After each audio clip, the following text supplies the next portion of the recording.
What's up, Carnivore family? All right, now some of you may have heard about some of the recent changes in the way nutrition guidelines are being talked about. Now, before you go and roll your eyes and you think, oh great, here we go again, just hang in with me for a second. Because this isn't coming from carnivore influencers online, and it's not coming from keto drama on TikTok. And it's definitely not coming from your crazy uncle on Facebook.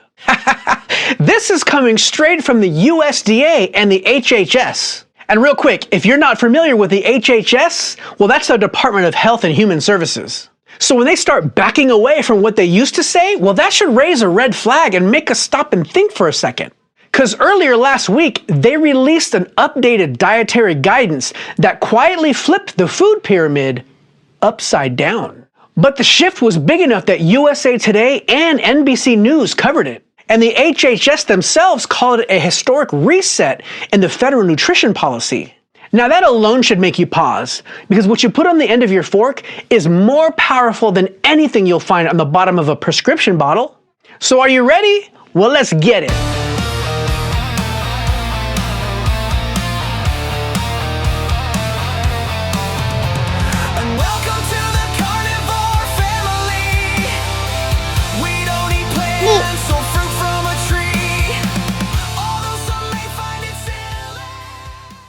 Okay, so let me talk like a normal human for a minute. First of all, I'm not trying to shame parents or anyone else. And I'm not trying to pretend that I've got all the answers. I'm just a dad who's been married to the mother of my 9 kids for the last 20 years. Well, it'll be 20 years in the spring. And like most parents, I just want my family to be kind, loving, respectable adults who thrive in life. So what caught my attention about this shift? Well, it wasn't the political headlines. It was that it lines up perfectly with what I've already been seeing in real life. And here's why this matters so much to me, because everywhere we go, and I mean everywhere, I'm seeing elementary school kids who aren't just a little chunky, who haven't outgrown their baby fat yet, or maybe just going through a phase. No, I mean these kids are morbidly obese. Now don't get it twisted, I'm not saying that to shame anyone, I'm not blaming the parents, and I'm definitely not blaming the kids. I'm just saying that something's broken. Because the kids didn't choose this, and parents aren't out there like trying to sabotage their families. Like nobody woke up one day and said, you know what, today seems like a pretty good day to wreck my family's health.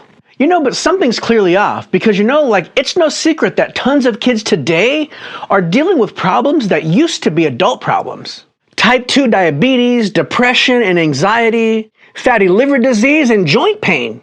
And you know, here's the part that gets me. This was all happening while we were following the advice that we were told would prevent this. So when the institutions that gave us that advice start changing their tone, well, I can't help but pay attention.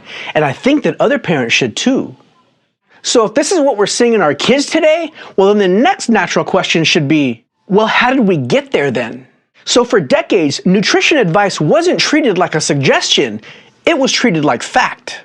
Like it showed up in classrooms, it was in school lunch programs, posters in the doctor's offices, and government-funded nutrition education. So the message was clear. Build meals around grains, keep fat low, and treat red meat like something you need to limit. Now most parents weren't trying to optimize anything, they were just trying to do the right thing. But that advice, it didn't just shape habits, it shaped the entire food environment. It influenced what schools served, what grocery stores stocked, and what manufacturing companies invented. Oh, and it was affordable. It was what families could realistically buy week after week. So that system really favored food manufacturing companies in a big way. Companies that turned cheap ingredients into shelf-stable products designed to last forever. Like I'm sure most of you have probably seen those YouTube videos of McDonald's meals that looked fresh and unmolded even after sitting in their original bags for like 10 years. Or the ice cream that never melts even in the blistering heat. I mean, manufactured food is so different than real food.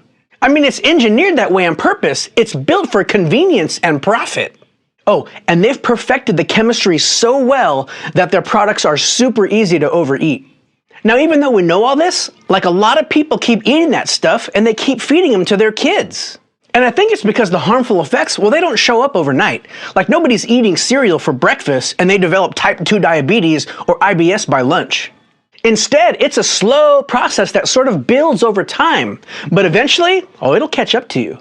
And I was always a pretty fit dude by all visual standards. I grew up in sunny San Diego, California, Point Loma, where I was a surfer, a skater, and I was a touring musician. Well, for me, it was at age 25 when it started to take its toll. Now, on a side note, Rebecca did interview me, so if you want to hear my full story, I'll link it right here. So I was diagnosed with debilitating anxiety with agoraphobia. So I went and saw my doctor, and he put me on some anti-anxiety meds, and within 2 weeks I started feeling normal again. And that was great. But after about 12 months, I put on nearly 100 pounds. But things didn't stop there. Years later, I developed type 2 diabetes. And the crazy part, my doctor told me there was nothing I could do to reverse it, but that I could manage it. So she told me to get on the Mediterranean diet. She told me she also had type 2 diabetes and that she had been able to manage hers for several years. Eventually, I developed high blood pressure and I had to take meds for that. I was told to cut out the salt, so I did, but there really wasn't any change. Then I started experiencing low energy, so I had my testosterone looked at. And my levels were crazy low, so they put me on testosterone replacement therapy. Later, I developed sleep apnea, IBS, and eventually depression. I remember telling my doctor, man, getting old, it sucks. It got to the point to where I was taking nearly a dozen meds every day, and nothing was improving. Let me try to paint a picture for you real quick. Now imagine this, you take your car to the mechanic because the check engine light's on, it's running rough, and the fuel mileage is just tanked. So you drop your car off and about 45 minutes later they call you up and they're like, hey, is this Louie with Carnivore family? And I'm like, well, yes it is. And they're like, well, your car's ready, you can come pick it up anytime. So I show up and I say, wow, well that was really, really fast. What great service. So what did you guys actually do? And the mechanic says, okay, so bear with me, sir, while I look up your account. What did you say your name was? Oh, it's Louie with Carnivore family? Okay, hang on a second. And there you are. Okay, so it looks like we went ahead and we disconnected the engine light, so that shouldn't bother you anymore. And then we went ahead and we manually adjusted the computer numbers on the dash, so now it's gonna look like you're getting way better fuel mileage. And then we did one other thing here. Oh, this is great. It looks like we went ahead and we tweaked the idle sum on your car, so now when you drive it, it's gonna sound like it's running much, much better. So that's it, you're all fixed up. And we wanna thank you for your business. So as you can see, at first glance, everything appears to be better, but the engine is still broken because they never really addressed the problem. Now, all they did was quiet the warnings and manage the symptoms so that the car would feel drivable again. And that's what was happening to me and to many other Americans. Every new diagnosis came with a new prescription, not to fix the root issue, but to manage whatever symptom was showing up next. Anxiety? Oh, well, here's a pill. Diabetes? Oh, well, no problem. Just get on the special diet, take this metformin, and you'll be all good. High blood pressure? Oh, don't sweat it, man. Just cut the salt, man, and take this. You'll be all right. Hormones low? Oh, man, we're in the 2020s. This is totally normal. Just inject this every few days, man, and you'll be fine. So each thing helped one number, you know what I mean? But then it pushes something else out of balance. Kind of reminds me of those little games. Those little games where you hammer something down, you know what I mean? Then the other one pops up, and you hammer that one down, and something else pops up. Yeah, so like the warning lights were going off one by one because the engine was still failing. So eventually, I found myself laid up in bed for like 3 years, and it was Father's Day of 2022 where I thought I was having a heart attack. So to make a long story even longer, no, I'm just kidding. But seriously, to make a long story short, like it was Dr. Ken Berry who really saved my life because I decided that I needed to make a lifestyle change or I wasn't going to be around to watch my kids grow up. Because that night at the ER, like the doctors there, they were saying that I was lucky I didn't have a stroke because my blood pressure was like 230 over 150. Now, if I could be real with you guys real quick, I was already so depressed that I thought, you know what, let me just try to ride this meat thing out and see where it takes me. And honestly, I kind of half hoped that it would send me to the grave because I was miserable at this point. But it didn't. In fact, the opposite happened. By day 2, like I sprung out of bed and I had more energy than I had had in the last 3 years. And immediately, like I had a clear head and I was able to stop the anti-anxiety meds. And dude, I was on those for like 20 years. So now in 2026, I'll be 4 years with no anxiety. The next thing that happened was my type 2 diabetes was reversed and my blood pressure went back to normal. And I just went ahead and threw my CPAP machine away because I didn't need it anymore. And that IBS, gone. So food was able to reverse all those ailments I was taking pills for. Turns out all I needed was a correct diet. Now, I do have to be honest with you, there was one side effect. And you know what that side effect was? I lost about 120 pounds in 10 months. I said, what? Yeah, but you know, like in the last couple months though, I've kind of put on about 25 pounds and that was totally my fault. You know, I started eating a lot of cottage cheese. Now, there's nothing wrong with eating cottage cheese, but for me, like I was eating like 16 ounces a day in one sitting. Oh, and then I discovered like dipping my pork skins in sour cream. Dude, that reminded me so much of like tortilla chips with sour cream and onion dip. Yeah, and then I started snacking on cheese pretty regularly, you know, and then making all these carnivore recipes that required a lot of cheese, like carnivore pizza or taco shells that are made with cheese. Well, it was all delicious, but I just kind of went overboard. Like none of those things are inherently bad. In fact, they're all carnivore. What happened was I kind of made them the star of the rock show and not just the occasional munchie here and there. But now I'm back on point. Okay, so back to the story. Okay, so later I discovered Kelly Hogan with my Zero Carb Life, you know, Bella with Steak and Butter Gal, Dr. Kiltz, Bart K. And I remember one time sitting around watching Steak and Butter Gal interview this dude that nobody had ever heard of. You know, he'd been carnivore for years and he was a rugby player. Yep, you guessed it, I'm talking about the plant-free MD, Dr. Anthony Chafee. And since then I've learned so much from that dude, hopefully one of these days I'll get a chance to speak with him. Anyways, yeah, so here's what I'd suggest for anyone out there watching, especially if you're new to carnivore. Go out there and try to find some carnivore channels to watch regularly. Like go find a cheerleader, a channel that keeps you motivated, inspired, and gets you excited where you feel like, dude, I can totally do this. And then go find a channel that keeps you educated, a channel that teaches you the facts, you know, because it's really important that you understand some of the basics about how our bodies work. And then go find a channel with someone you relate to. You know, maybe somebody that has gone through what you're going through or somebody that had a similar life experience. And if you can afford it, maybe join a coaching or an accountability group. Many of the people I mentioned have them, and I think you'll find value in those groups. So my family and I, all 11 of us, we've been eating a no-cheat, very focused version of the carnivore diet for 4 years now. Now, we don't supplement, we don't eat organ meats, and we don't buy packaged carnivore snacks. Now, you totally can if you want to, but I don't think it's necessary. We just eat real food, and mainly red meat. Now here's something that still trips people out when I say it. In the last 4 years, there hasn't been a single cavity in our home, not for one of the 11 of us. Now Rebecca and the kids used to get cavities, but not anymore. Now don't get it twisted, I'm not trying to flex anything. It's just another one of those wins that makes me step back and think what nutrition has done for my family. Okay, so as I wrap this up, I just want to caution you to watch out for the keto and carnivore label trap.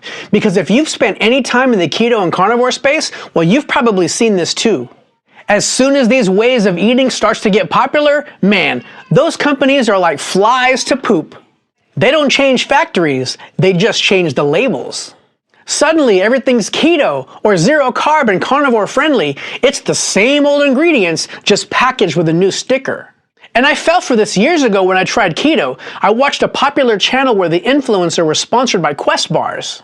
Oh, and they talked about them like they were a great substitute. They were easy, delicious, convenient, and still healthy. Now, I'm not gonna lie, those things were pretty tasty, so I ate them. A lot of them. And I remember thinking to myself, oh man, this is pretty easy. I can totally pick the Oreo flavor instead of actually grabbing the Oreos. But eventually, just like everything that's engineered to look like food without being food, it eventually caught up to me. And that's why I'm really careful now. Like, I'm not here to sell products. I'm here to talk about outcomes. And this is why meat matters. Red meat gets blamed constantly, and it's one of the most nutrient-dense foods that you can eat. It's got iron your body can actually absorb, vitamin B12, zinc, choline, vitamin K2, and it's a complete protein. These nutrients are hard to get in meaningful amounts from plants alone, especially for growing kids, and that's why carnivores don't need to supplement. Like, you could take them if you want, but when your diet is dense enough, your body doesn't need help doing what it already knows how to do. And when I connect this back to what I'm seeing with kids today, well, it starts to really make sense. Lack of proper food is why they're hungry all the time. It's why they're snacking constantly, and they never really feel full. So I'm really hoping that people will understand that the problem really isn't a food discipline issue, rather it's a proper fuel for your body issue. So let me encourage you today, because you don't have to flip your entire life upside down, and you don't even need perfection. Like, you don't even need to jump into anything extreme, but just start paying attention.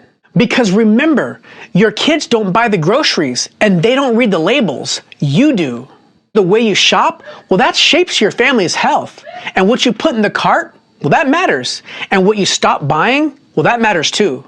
Now, I want you to remember that small changes done consistently add up faster than most people realize. So before I get out of here, if this made you pause for a second, or if it made you think differently about what you've been told versus what you're seeing with your own eyes, then you're exactly who I made this video for. And I hope your 2026 is off to an amazing start.